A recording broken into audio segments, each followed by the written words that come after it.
tuossa näkyy, mä tulkitsen, se lähtee hirveän sitten kun se lähtee, niin kyllähän se lähtee sinne miehen perään, tosiaan niin sykkeellä. Mutta sitten tällä se yrittää taas tämä pari, että minkä verran niin häiritsee olosuhteet ja kilpailuvat tekijät ja minkä verran sitten sytyttää se saalisärsy. Ja nyt siinä ollaan niin siinä rajoilla, eli se saalisärsyke, sillä on sinänsä voimakas tarve, se näkee siitä, että kun se lähtee perään, se lähtee hyvällä sykkeellä, kun se lähtee tavoittelemaan.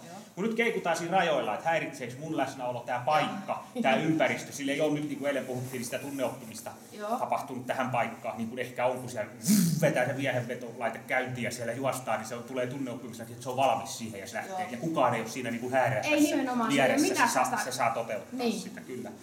Niin tässä näkyy se, että se keikkuu, se ei ole täällä nämä häiritsevät tekijät, että se ei esittäisi mitään. Mutta se keikkuu siinä rajoilla, että välillä se mun läsnäolo ja tämä ympäristö aiheuttaa sitä, että se ei oikein niin lähekkää, vaikka vähän mieli tekisi. Ja sitten kun mieli tekisi, niin se sen verran unohtaa sinne häiriön, että se lähtee taas ja saalistaa ja ottaa sen kiinni. Sitten jos mun läsnäolo lisääntyy, niin mä tuun vähänkin siihen lähemmät, niin sitten mä lasken irti ja tulee sun luokassa. Eli se ei semmosesta nauti siitä, että se mun kanssa lähtisi leikkimään. Ja se kertoo tosiaan näistä molemmista. Saalisvietin voimakkuudesta ja sitten siitä, että minkä verran se niin minusta häiritsee. Mutta en tosiaan epäile pätkääkään, kun se lähtee sinne pellolle ja sieltä lähtee vielä, että se lähtee perään. Sitten kun se tässäkin lähtee, niin sehän lähtee ulut auki siis täysin sinne, ei siinä ole niin mitään semmoista epäselvää.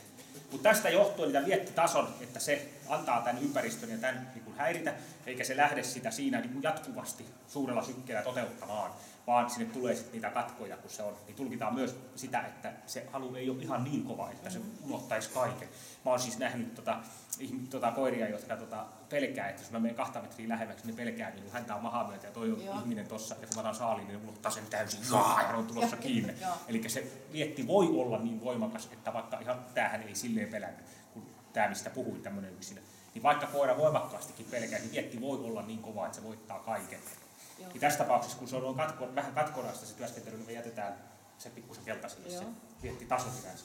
Saalis käyttäytyminen, niin kyllähän tälläkin on se tarve siellä niin ottaa kiinni. Se ei ole pelkästään perässä juoksu, se käy nappaamassa. Mutta sitten taas tulee tämä mun häiritsevyys, että kun siihen puremiseen aina liittyy se, että sitten toi äijä on noin lähellä tuossa, niin sitten se rupesi vähän, että ei se ole niin tärkeää eikä niin kivaa siinä sitten käydä ottamassa. Mutta se esittää näitä kaikkia saaliskäyttäytymisen vaiheita myös. Se tavoittelee, puree, ottaa kiinni siitä. Se ei nyt varsinaisesti pure hirveän syvällä, kovalla, rauhallisella otteella. Mutta ei se ole mikään hirveän levoton, eikä se ole mikään ihan kärkiote. Ja on se parhaimmillaan suht voimakaskin. Eli siellä esiintyy näitä, mutta ei niin, että se olisi niin selvää ja totalitääristä, että se ottaa syvää ja kovaa ja puree, ja se on siinä. Semmoista se ei esitä. Ja sitten se, että se omiiko se sitä, kantaako se saalista, niin joo, kyllä sillä siihenkin on vähän taipumusta, mutta ei silleen, että se pitäisi 45 minuuttista.